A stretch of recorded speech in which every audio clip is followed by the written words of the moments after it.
In 1980, the Holy See responded to a request from a group of Anglican clergymen that they be received into the Catholic Church and that those among them who were married be permitted to continue their ministry in their married state. Scores of Episcopalian ministers have taken advantage of what is called the pastoral provision granted by the Holy Father in 1980. Shortly, 3 of these men will tell us how God brought them into the fullness of His church and bestowed on them His sacred priesthood. The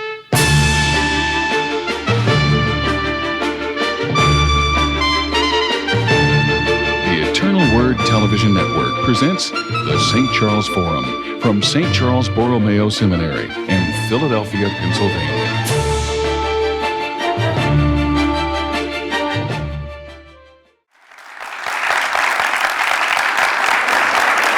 Welcome to St. Charles Forum, as we look at the stories of 3 men who have taken advantage of a pastoral provision granted by the Holy See to allow them to move from their ministry in the Episcopal Church into the priesthood of the Roman Catholic Church. We are very pleased to have with us today Father James Parker of the Diocese of Charleston, Father George Rutler of the Archdiocese of New York and National Chaplain of Legatus, and Father Allan, Hawkins, pastor of St. Mary the Virgin Church in the Diocese of Fort Worth, Texas. Reverend Fathers, thank you so much for being with us this evening. Now, most of our viewers have heard the term Anglican, Episcopalian. They sometimes get confused, I think, with these various terms. But the Anglican Communion, among all the churches that are not under the Holy See, have always had a special relationship with the Catholic Church. I mean, in the decree on ecumenism from the Second Vatican Council, we read of the churches which stem from a series of happenings commonly referred to as the Reformation. As a result, many communions, national or denominational, were separated from the Holy See. Among those in which some Catholic traditions and institutions continue to exist, the Anglican Communion occupies a special place. First of all, what is the Anglican Communion, Father Hawkins? It's a family of national churches, 28 national self-governing churches, which all look to the Church of England as the mother church and to the Archbishop of Canterbury as having a primacy of honor among them. And you say they're autonomous churches? They're self-governing. Self-governing. And Father Parker, where did the Church of England, of which the Archbishop of Canterbury would hold place of honor, come about? Well, the Church of England presents itself as the church that always was in England, which went through a political experience in the 16th century, dividing it from Rome. And its claim is that it is a continuous Catholic church outside of communion with Rome. Well, what would distinguish, let's say, the Church of England from, let's say, the Presbyterian Church? Well, I think particularly theologically, the Church of England doesn't claim a theological founder with a specific focus in theology. Such as John Calvin. Such as Calvin or Luther, but maintains the historical argument that it is the church that always was in England. Well, now, what about let's say the question of ministry, Father Rutler, within the Anglican Communion, within the Church of England?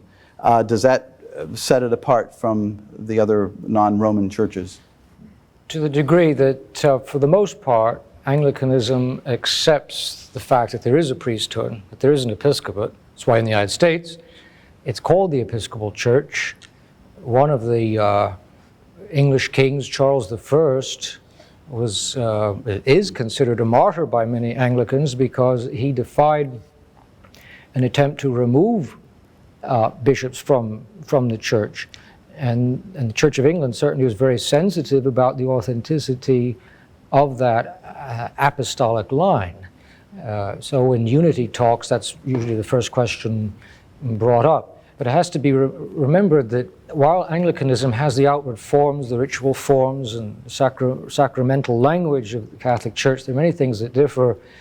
There's a very great emphasis on compromise because, as a national fact, really established for historical and political reasons, you have a great many people of different political views. So there's an attempt to reach the lowest common denominator of agreement. So You mean different political views within the church or itself? theological views, so that you would have a lot of people who are very much more Protestant in focus, a lot Catholic. There are some who consider themselves more Catholic, I think, maybe now than the Pope, they might say.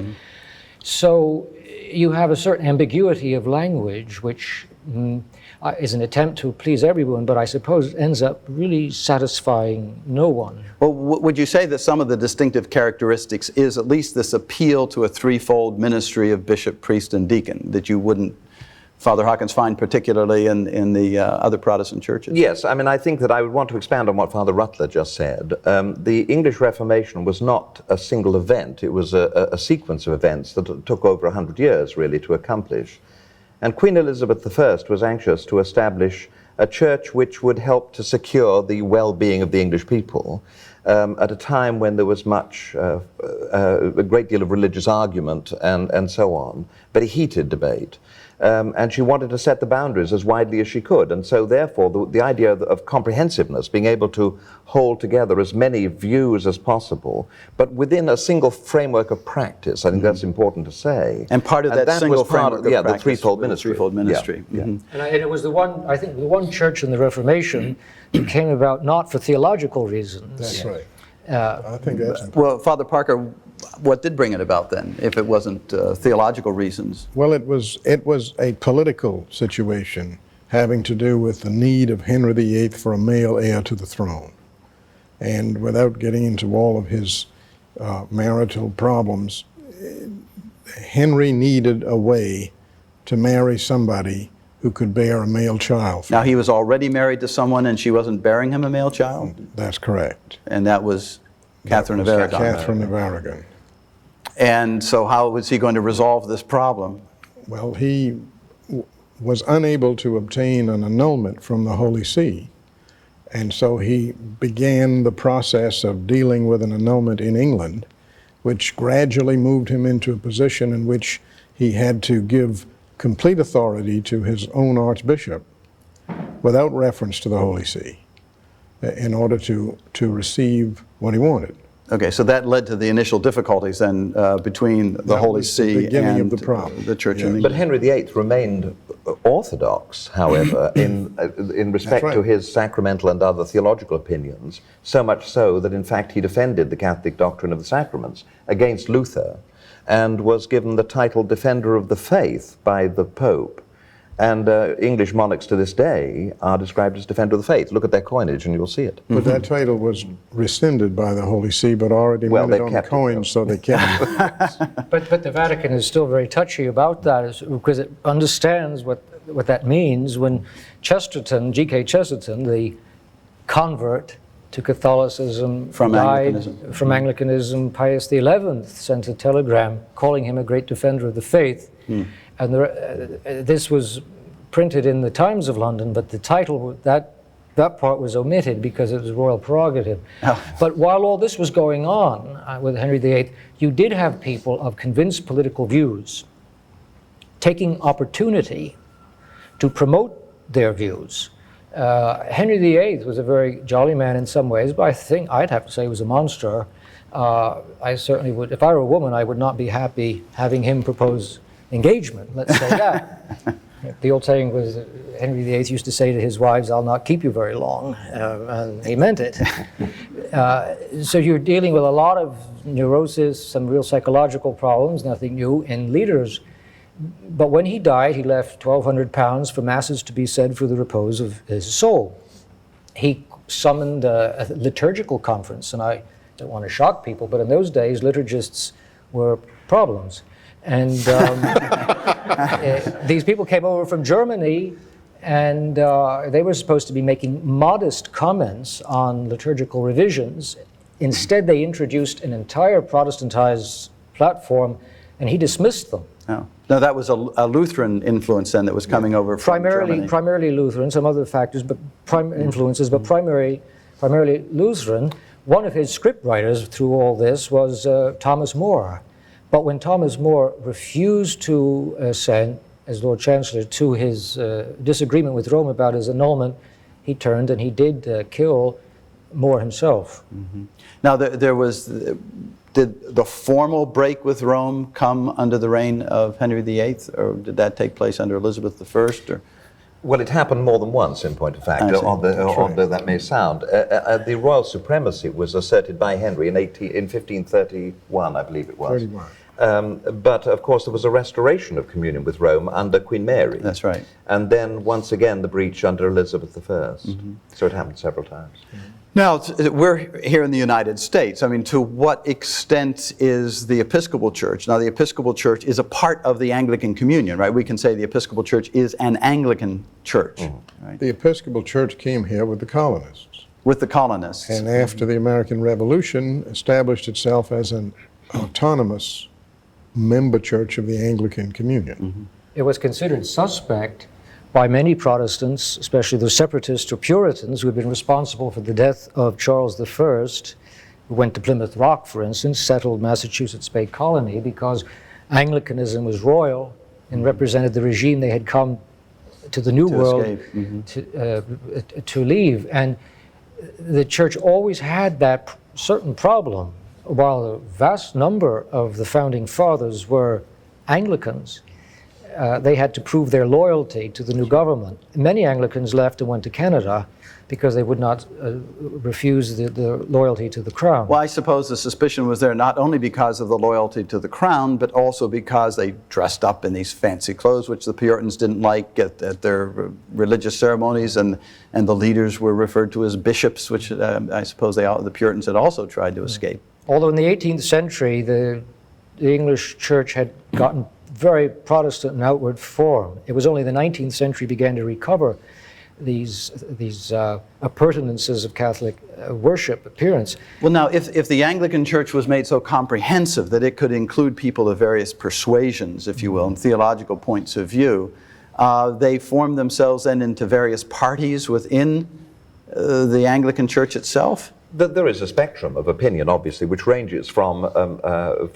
those who in England held the old religion in all essentials to those who are greatly influenced by Zwingli, Calvin, Luther, and so on. So those that held the old religion in its essential forms would be like Catholics, right? Yes. I mean, almost indistinguishable from Catholics. And that spectrum has continued ever since, but it's been heightened and sharpened in some ways by both the evangelical revival and the Catholic revival in the 19th century. Now, one hears these groups referred to as low church, broad church, high church.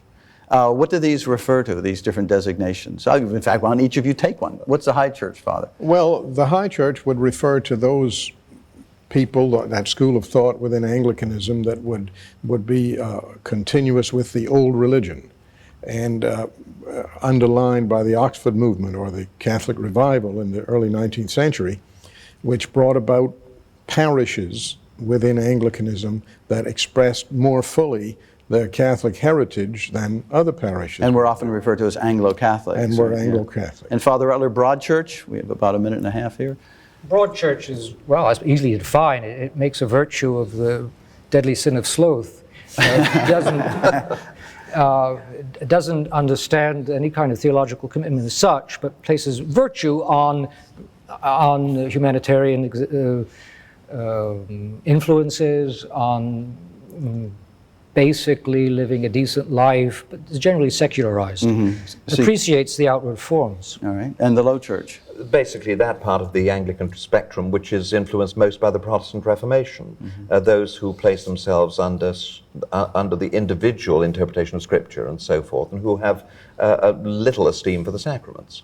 All right. So, and yet still all these people in different schools are in, from place to place, the same diocese, yielding allegiance to the same bishop. and that bishop would be in one of those schools of thought. And using the same book of worship. Yes, so the Book of Common Prayer and yes, that's the real bond. Yes. Among And you were all high church, I understand, or Anglo-Catholics of that wing of the Anglican Church. Well, we're going to look at your stories when we come back after this break.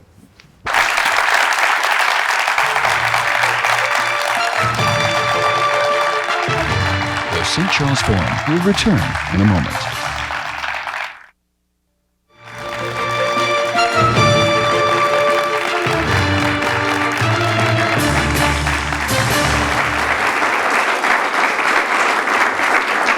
Welcome back to St. Charles Forum as we discuss Anglican clerical converts to Catholicism.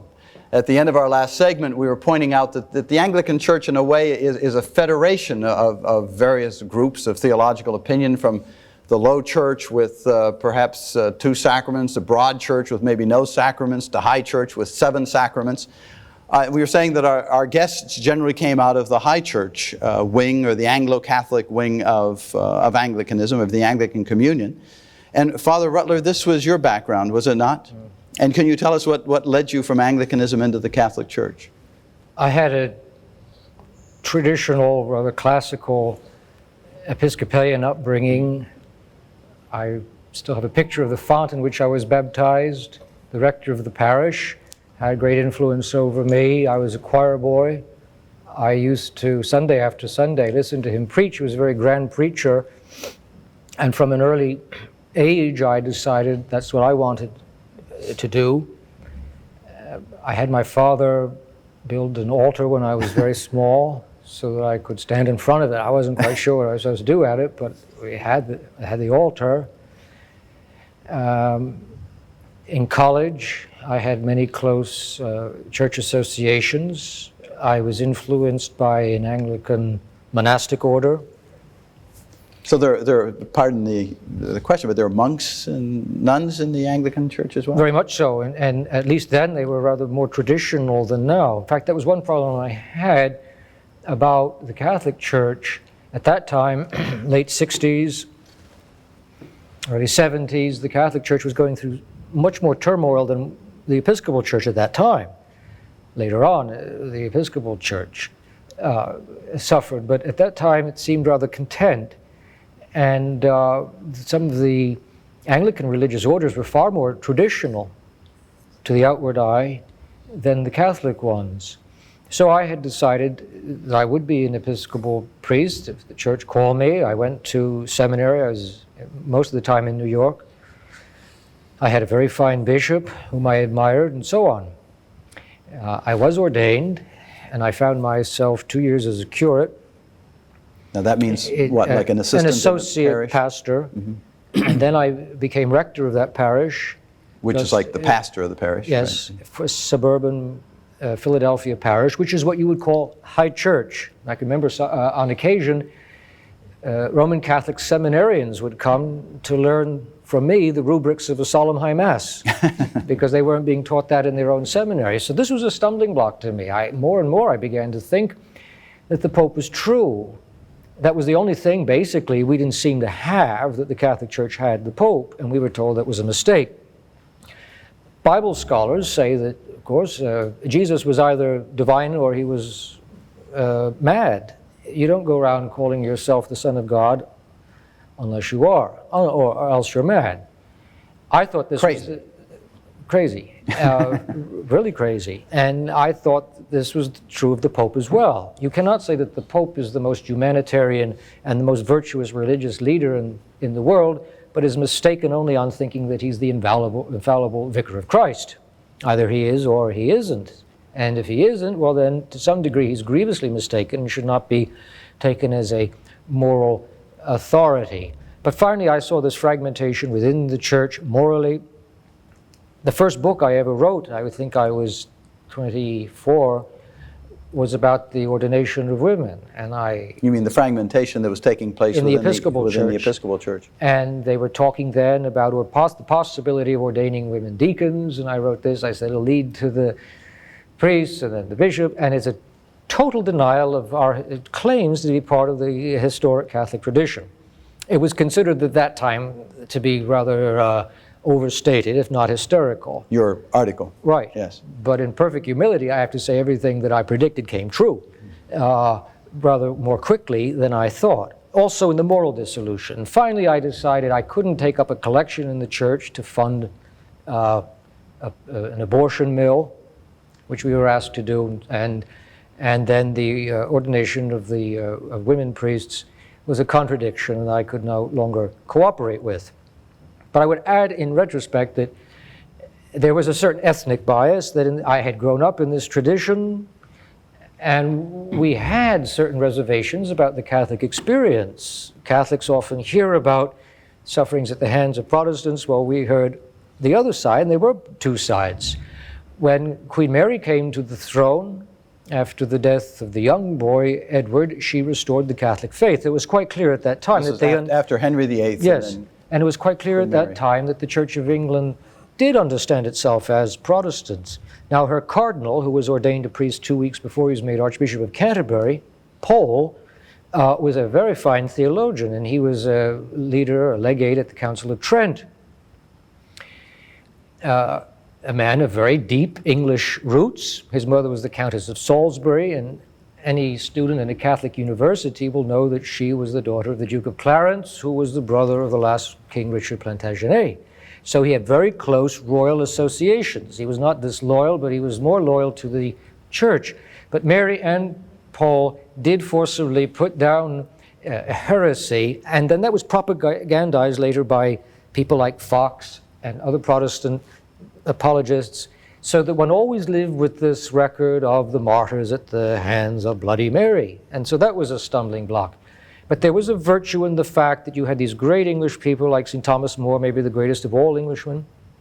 The one Catholic bishop who died for his faith at that time, it must be remembered, St. John Fisher, was a convincing model to me.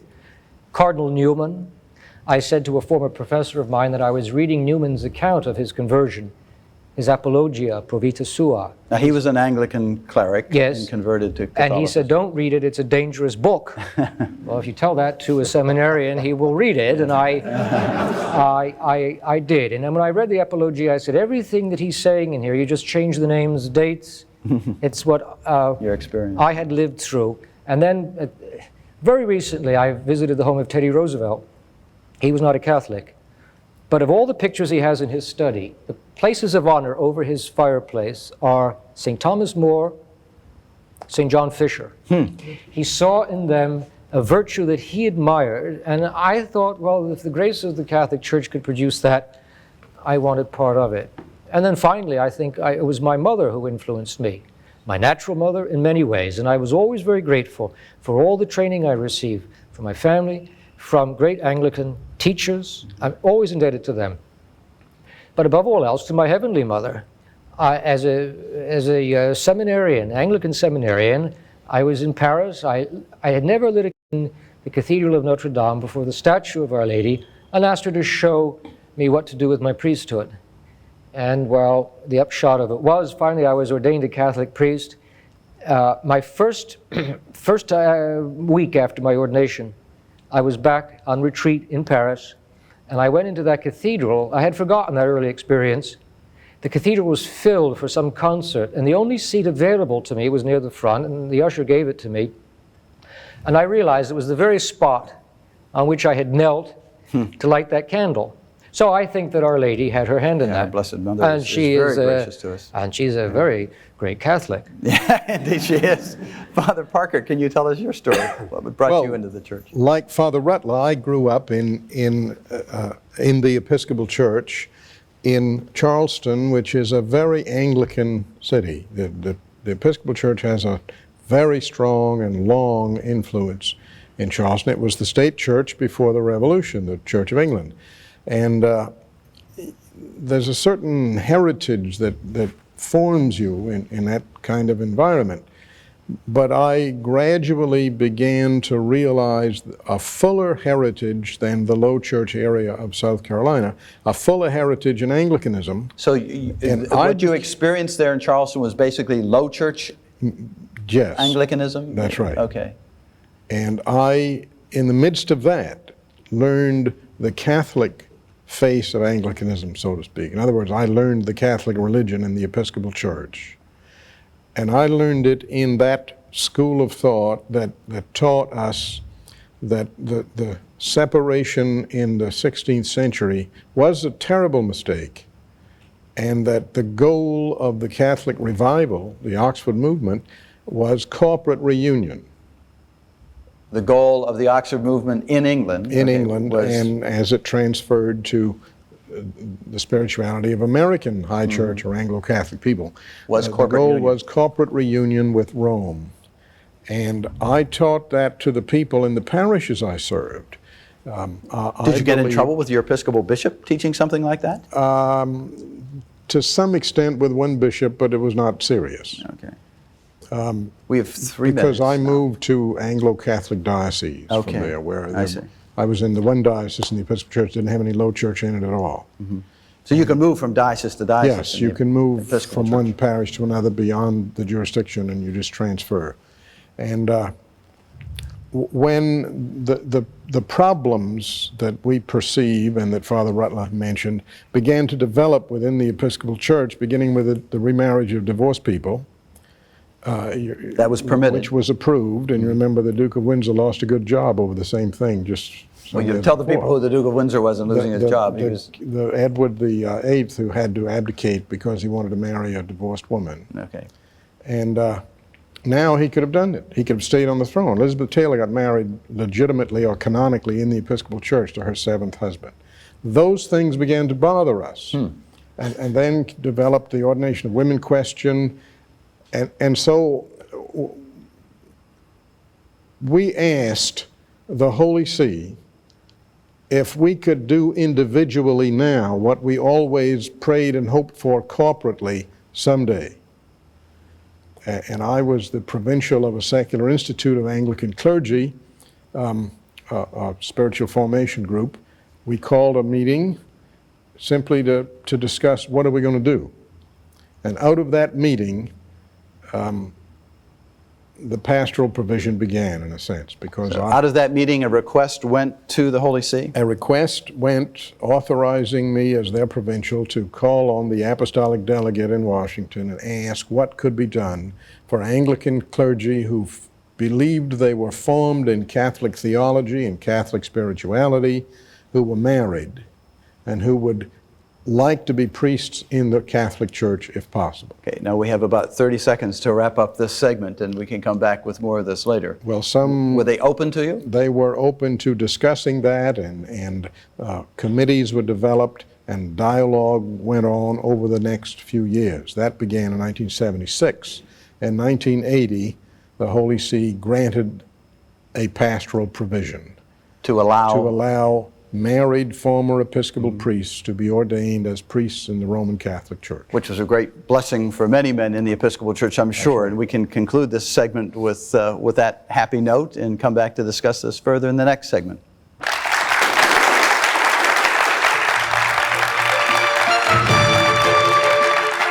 The St. Charles Forum will continue in a moment.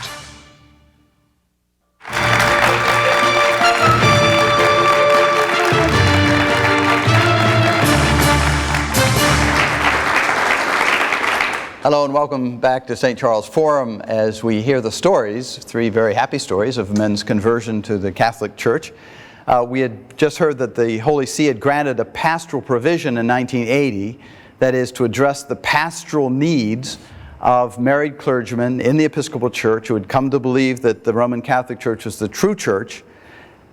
What was the Holy See going to do with these men? And so a special provision was made for them to allow them to come into the Catholic Church with their wives and family to continue in the married state and also to become ordained and to practice their ministry. Father Hawkins came in under that pastoral provision, did you not? Yes, I did. Father Parker, in fact, called me just after the pastoral provision had been granted, just a few months after I came to this country. And You were ordained in England? in England, yes, in 1960. But in 1980, the Holy See granted the pastoral provision. Father Parker called me to tell me about it. And at that point, I began to prepare my parish for the future. Oh my, that early on. Yes. Like Father Rutler, but more precociously, I had read Newman's Apologia when I was 14, in fact. And that had destabilized me, as it were, as an Anglican, or had begun to sow the seeds of questions. That early on? That early on. So these conversion processes have taken some time. But seriously, I had come to believe that the Lord's will for His church was the unity of that church, not just as a neat, convenient administrative arrangement, but that the world may believe. And that unity was something we had to work and pray for. And so long as there was a prospect that Anglicanism would move in that direction, then one could wait, however long it took. But by 1980, the unraveling of authority in Anglicanism had become so advanced that clearly we had to look to the future. And I began to prepare my parish by looking at all the options that were before us, gradually teaching the faith, waiting for the right moment to come.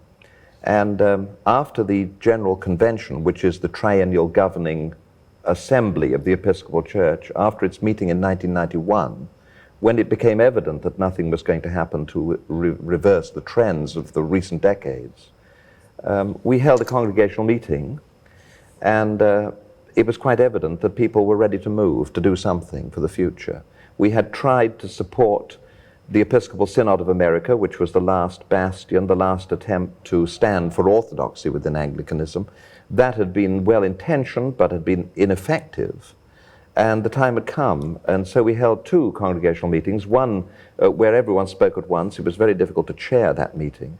Another a week later, at which, right at the beginning, the resolution was introduced that we should withdraw from the Episcopal Church. Good heavens, that's remarkable. And that I should go and see the Catholic bishop and ask him if he would be prepared to take my little wandering flock on board. Good heavens. Now, this was a congregational decision. This was a congregational decision. And it was unanimous on a show of hands that night. In a packed parish hall. We, over the following weekend, we did a paper ballot of all our membership. And it was still 95% or so in favor of it. That's remarkable. You had done a good job of teaching and preparing then. Yes. Well, it was the most anxious and exciting days of my life, I think, those days, in fact, waiting to see how the bishops concerned, Anglican and Catholic, would respond. No, you had to deal with both of them then. I had to deal with both of them, yes. And how did the 2 of them respond? Well, I saw the Catholic bishop privately first, who indicated immediately his willingness to care for us as best he could, without knowing quite what the future held at that point. And then that freed me to go and talk to the Episcopal bishop, who was very gracious and understanding. And he said to me, "You are leaving me on the deck of a sinking ship." And I said, "Bishop, you know where the lifeboats are." And that bishop has remained a friend, I'm happy to say. And I have great respect and admiration for him, not least because he allowed us to retain our parish property. Oh, that's wonderful, because in the Episcopal Church, the bishop has corporation sole, right? That's right. He really owns all the property, and he let you retain your building and we were quite ready grounds. to let those go if necessary. The congregation knew that that could happen. And we quite imagined that when we arrived on Sunday morning, we would find the locks changed or something, but that didn't happen. And we're still worshiping in the same place, same people, same priest. That's a remarkable story. Yes. When were you and the entire congregation received at together, the same time? Yes. The bishop could have received us all immediately in 1991, but he chose not to do that because he wanted me to go on ministering to my people. So we had a very odd 3 years as a Congregationalist body. People would ask us what we were, and there was really no answer to that. We were in between. Yeah, almost like catechumens. Yes, sort really. of. Daily life went on as usual, but we were not part of the Catholic Church, and we were not Episcopalians either. That's remarkable. We were under the watchful eye of the Catholic bishop, of course, and supportive eye of the Catholic bishop. Why was the transition period so long? Because we had to wait for Rome to approve my ordination. I see. And it just takes that long, or it can do. Yeah. Now, all 3 of you came in a different way. I mean, Father Rutler came in actually before the pastoral provision was granted, did you not? And you came in individually. You were already single, and the move into celibacy was, I won't say not challenging, but I mean, at least you were accustomed to the single life. Well, actually, I belong to a religious society headquartered in England with branches around the world, the Oratory of the Good Shepherd. Slightly like the French oratory. One of its founders had been a brother of the famous Monsignor Ronald Knox. And Ronald Knox himself was a convert. He was a convert with an interesting father. Yes, his father, Bishop. Bishop of Manchester, more of an evangelical. And so you were already living a celibate life before you came into the Catholic Yes, so there Church. wasn't... my principal adjustment as a Catholic was getting used to the liturgy and the vernacular. You mean rather than Elizabethan English? Well, no, but getting used to bad English. Yeah. Well, I'll move on quickly to ask Father Parker how his reception took place into the Catholic Church. Well, when the Holy See made the decision to grant the pastoral provision, and I want to pause a moment to say that the pastoral provision is not an initiative of the Catholic Church, which is to say it's not an invitation, it's a response. a response to the request from you as the provincial of That's this correct. clerical And society. It needs to be seen not as an interference in the Episcopal Church, but as a response to Episcopalians who asked. The pastoral provision needed to be implemented when it was granted, and I resigned my parish. I was in Georgia at the time, the Diocese of Georgia, which is half the state, and I moved to Springfield, Missouri, where Bishop Bernard Law, now Cardinal Law of Boston, had been appointed by the Holy See, because he was involved in our dialogues, to be the ecclesiastical delegate of the Holy See to preside over the entire process. He asked me to come to live in Springfield and be his assistant in that work. So Bishop, now Cardinal Bernard Law, was the delegate of the Holy See to implement the entire provision. That's right. And you worked for him. And I'm his assistant in that work. And you still are. I do it from Charleston and not, of course, from Boston, where he is, though I was in Missouri with him and moved with him to Boston. And then I went back to the diocese that I asked to be ordained for.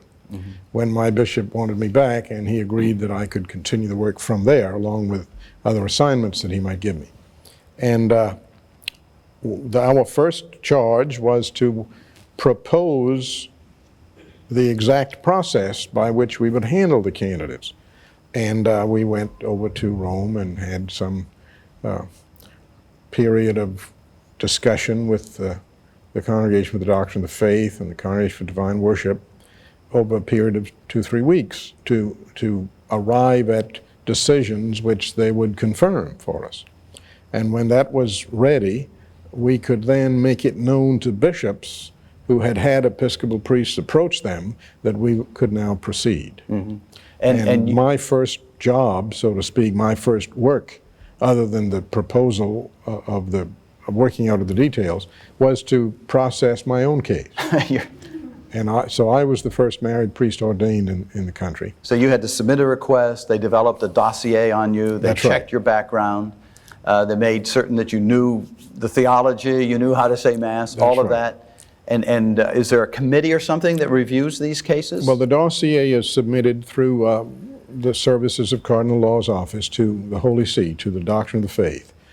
And while that's being reviewed and awaiting a decision in Rome, the petitioner then goes through an assessment with 7 theologians who meet with him privately to discern what his theological and spiritual formation is like, and they recommend to him in reports that they write what he might be doing to fill in areas that they feel further study.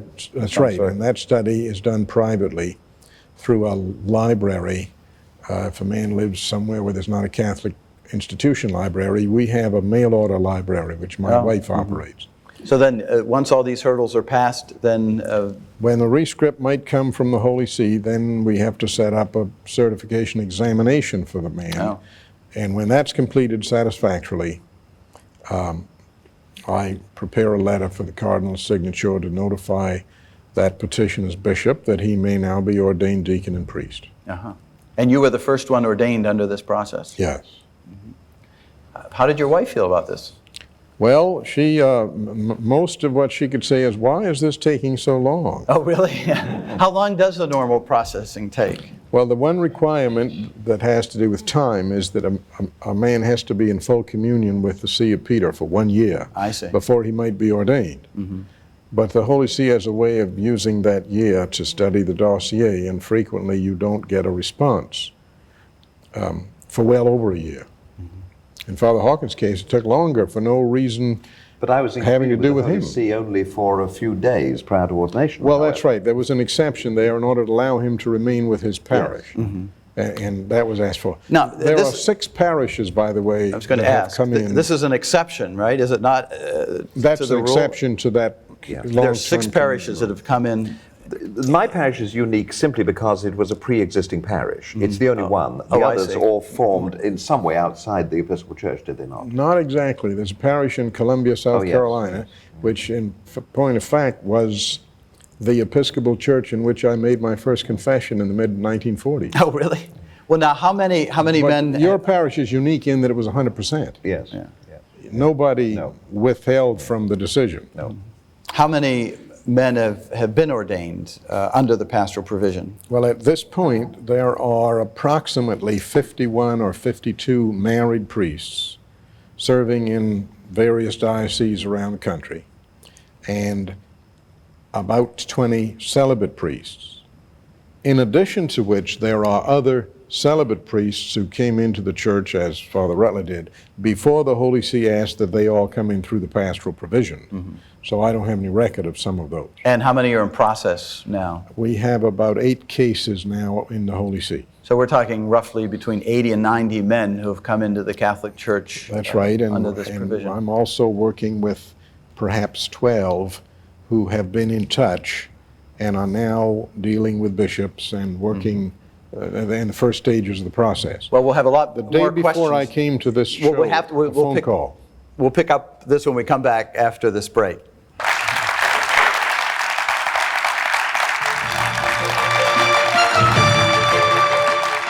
We'll return in just a moment.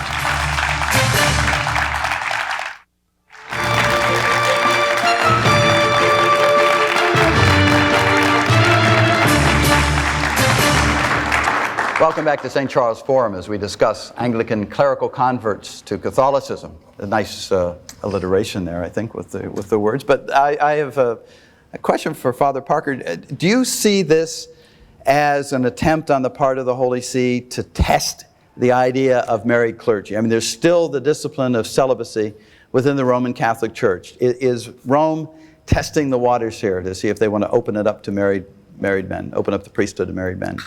No, I'm sure not, and the Holy See made it very clear to us that this is to be seen entirely as a pastoral provision for people who had a problem of conscience, who were understood by the Holy See without the question of orders valid or invalid, but seen to have been formed in a Catholic theological and spiritual formation, and therefore had a faith commitment consistent with Roman Catholic, the Roman Catholic ethos. And in no way is this an attempt to see how a married clergy would work out or whatever. This is a provision granted for a time not yet determined, but there is to be a time when this provision would end. Oh, really? There'll be a time when it may end? There'll be a time, I'm sure, when the Holy See will say, after the middle of next year, it's over or whatever. I don't mean to say next year, but sometime. So there's no separate group, which has me a little confused because your whole congregation came in. Is there a group within the Roman Catholic Church, or within the Catholic Church, I should say, which are like the Eastern Rites? No. His parish is a parish of the Diocese of Fort Worth. It's a Latin Rite parish. That's right. In canon law, it's a personal parish and not a geographical parish, because the membership requires a personal reason, like ethnic churches, I see. Italian or Polish parish. But an Anglican Rites has not been established No, now. and we don't use that word. And we don't like that word because it could offend The Anglicans. pastoral provision allows us to retain some elements of common identity, which means that some aspects of our cultural, spiritual, distinctive tradition are allowed to us. In your parish? In the other, 5 yes, parishes? yes, that's right. Now In these my are called parish, yeah. Anglican usage Well, parishes? they're not really. I mean, not we the use that correct term in term. order to, Some use because it, you but have to that's not describe right. I it see. somehow. All right. But it's not an official term. I see. But there is a liturgy which is approved for our use, which draws from the Anglican liturgical tradition, and we're happy to be able to use that, obviously. You mean there are certain prayers that would have been in the Book of Common Prayer that can be incorporated into the Mass? Well, it's the collects, basically for example, and- the Mass of the 1979 Book of Common Prayer with the 4 Roman Eucharistic prayers instead of the Anglican canon. And those hallowed old Anglican prayers, for the most part, are just translations of the old Roman Missal done by Archbishop Cranmer. In a day when English was translated felicitously. That's right. Decidedly so. On the question of celibacy, people may ask, well, why does the Pope concern himself with this? Well, we have to remember that the Pope is the universal pastor of the Church. He has universal and immediate jurisdiction. His jurisdiction is all over the world. His authority is exercised all over the world. But in each diocese, he also has the rights of appointment of bishop and removal of the bishop.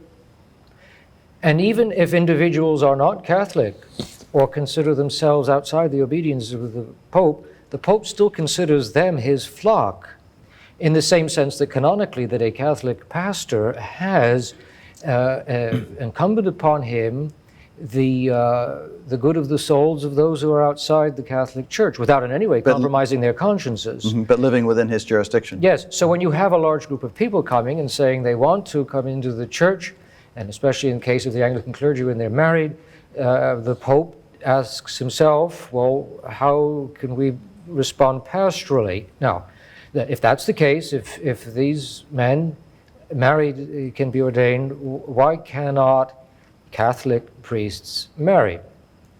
The question is asked wrongly. Can priests marry, or will priests ever be able to marry?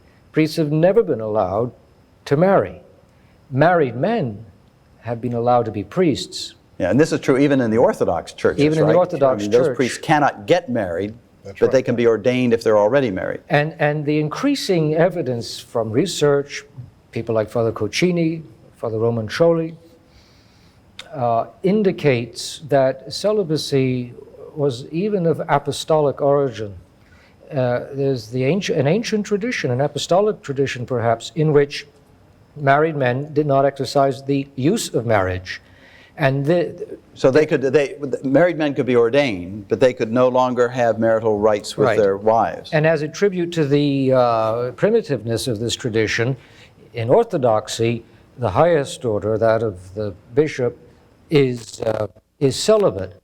Now, an Anglican priest has not made, if he's married, he has not made a vow of celibacy, and therefore he's not broken any promise he's made to God. But a Catholic priest does make a promise to obey the Church's law, and which includes celibacy. Yes, and for him then to seek out of that is far different from the Anglican situation. I think because of the research and its increasing respect for the ancientness of the tradition of celibacy, and because I think of a certain sophistication amongst Anglicans about this that does not obtain among some Catholics who romanticize the virtues of marriage and underestimate the difficulties, that we will appreciate more and more the discipline of celibacy, which will be understood more and more, not simply as a matter simply of jurisprudence, but something with a deep theological commitment. We have to remember that any immigrant to a country tends to be more patriotic than the native people because they know what they left and they know why they came. And now, does this mean, Father Parker, if one of these Anglican married clergymen who's been ordained a Catholic priest, if his wife should die, can he remarry? That's made clear in the rescript permitting his ordination, that he must understand that should he be widowed, he may not marry again. So he's under the same discipline then as the Roman Catholic Catholic priests are celibate. They may not marry. An exception may be made to ordain a married man for various pastoral reasons, and that's exactly what's happening here. the same thing with married deacons in the Catholic Church. The permanent deacons, if their wives marry, they can't remarry. And you know, this is not particularly new, because even as long ago as the reign of Pope Pius XII, some former Lutheran ministers in Germany who were married were ordained for priestly service in Germany. Mm-hmm. Elizabeth I was decidedly uncomfortable with the institution of married clergy, and there's that famous line when she met the wife of, was it Matthew Parker? Or was it Cranmer, the second archbishop? When the woman came to court, she said, "Madam, I do not wish to call you mistress, I'm ashamed to call you, but whatever you are, good day." So that got off on a bad footing. I should think so. Well, we've been talking about Anglican priests, and then we talk about them being ordained Catholic priests, but a priest is a priest. Now, why, if we're referring to these Anglican priests, why are they getting ordained again? Aren't they already priests? I mean, what's going on here with this matter? Who wants to take this question on? Well, the present position of the Catholic Church is the document from Pope Leo XIII, Apostolicae Curiae, in which now we need a little background on that. In the late 19th century, the Holy See studied the question of the validity of Anglican orders. Is that right? At the request of an Anglican, actually. Lord Halifax requested this. That's right. The question was put to the Holy See, how do you deal with an Anglican priest who wishes to be a Catholic priest? And after some investigation of the documents and the history, it was the administrative decision of the Holy Father, published in that bull, Apostolicae Curiae, Apostolicae Curiae, in 1896, that Anglican orders were not valid. Absolutely null and totally void. That was the phrase used. But the former Bishop of London, Graham Leonard, was recently ordained conditionally to the Catholic priesthood, nevertheless. But all of the men ordained in the United States have been ordained absolutely. In other words, the Holy See has said, you may have called yourselves priests, but as far as we can make determinations here, you weren't true priests, and so we will ordain you. That's right. Absolutely. The Holy as See's priests. position is that the only action we can take in the light of Apostolicae Curiae, which is in place, is to ask or require absolute ordination, without asking the candidate for ordination any question about what he perceives himself to have Okay, been. now why, and we don't have much time left, but why did the Holy See come to that judgment? Did it have something to do with apostolic succession or something with the ritual forms it of had ordination? to do with the intention. What was in the mind of the Church, the Anglican Church? Did the Church intend to pass on apostolic orders? And the Church at that time signified the purpose of offering the holy sacrifice by the translation, the handing over of the chalice paten. And that was taken as one indication that that was not the shared mind. Another one was that the Anglican ordination formula was receive the Holy Spirit. It was only after some time that a later Anglican ordinal added the words for the office and work of a priest in the Church of God. Oh, I see. And the argument therefore was that even if the latter formula was adequate, there had been a break when an inadequate one had been used for some time. So there had been a break in the apostolic succession. The authority of the bishops handed down from the apostles had been broken, and therefore the men had to be ordained absolutely. And in the future, I think this will be an academic question, because since the Holy Father has issued his statement, which is not fallible, a clear definition on the impossibility of ordaining women to the priesthood, and has said that this is a matter of the mind of Christ and outside the competence of the Church. Once Anglicanism ordains women, and certainly claims to have women bishops who will be ordaining, this is intrinsically null and void, and would certainly vindicate Leo XIII's statement about intention. Now, yes, it would seem to. Now, do you think, now that the Church of England is going to ordain women as priests, do you think this will accelerate the number of men coming into It has already done so. But priests are leaving the Church of England at 10 a week. 10 a week. It'll be 500 this year. Most of them are applying to their local Roman Catholic bishops. And we're speaking here toward the end of 1994. So. They've already ordained, of course, women in the Church of England. And when There's one word I'd like just to add about the validity of Anglican ordinations. At no point was I asked to deny the validity of my orders, actually. I mean, I had to be reordained or be ordained, but I was at no point asked to say or to admit or to acknowledge there was something invalid about my previous ministry. Well, on the contrary, it was affirmed. Our time has gone very quickly, and clearly the Holy See is affirming all that was good and holy and beautiful within Anglicanism, and we all rejoice that the Holy Spirit and the Holy Father has brought you into the full communion of the Catholic Church. So we thank you so much for your joining us for this episode of St. Charles Forum, and pray for these good men.